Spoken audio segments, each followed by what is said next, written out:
लगातार आप लोग ईडी का विरोध कर रहे हैं। पिछले हफ्ते ही आप लोगों ने काफी विरोध किया था। आज सुबह हेमंत सोरेन को फिर 10वां समन दिया गया। अब क्या रणनीति रहेगी? देखिए, सबसे पहले बात तो ये समन जो वाली बात है, तो माननीय मुख्यमंत्री ने सरल स्वभाव में कह दिया है कि हमको समय जब भी मिलेगा आपको हम समय और जगह ही बता देंगे। ये समन जो भेजे हैं ईडी के द्वारा, उनको संयम रखना चाहिए। ठीक है, जनता, मैंने पहले भी कहा था और अब भी कह रहा हूँ कि जनता ने चुनी है हेमंत सोरेन को, जनता के प्रतिनिधि है, उनको जनता के विकास के लिए, राज्य के विकास के लिए चुना है। हर समय ईडी का सवाल का जवाब देने के लिए नहीं। मैं ही कहना चाहता हूँ ईडी वाले से कि अगर वो गलत है तो आपको पुख्ता प्रमाण लेकर के प्रेस कॉन्फ्रेंस करके जनता को बतानी चाहिए कि क्या गलत किया है, लेकिन आप वो काम करते नहीं। सिर्फ और सिर्फ आप समन भेज बज के मेंटली टॉर्चर करना चाहती है ताकि जनता का जो काम हो रहा है, जो विकास का काम हो रहा है झारखंड को, वो ना कर सके और ये थम जाए, ताकि बीजेपी के जो प्रवक्ता है उनके द्वारा बदनाम करने का एक षड्यंत्र है, भ्रष्टाचार बोलने का मौका मिलेगा, इसलिए लोग बार बार समन भेज कर उनको इस तरह का डराने धमकाने का काम कर रहे हैं।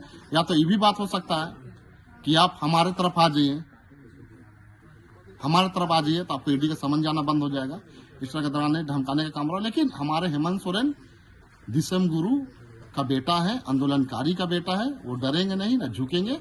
हम आदिवासी ना किसी का गुलामी किए हैं, ना ही डरे हैं, और हेमंत सोरेन भी किसी से डरेंगे नहीं, ना झुकेंगे। जो भी अपना काम है निष्ठापूर्वक विकास की ओर हमारा झारखंड चल रहा है।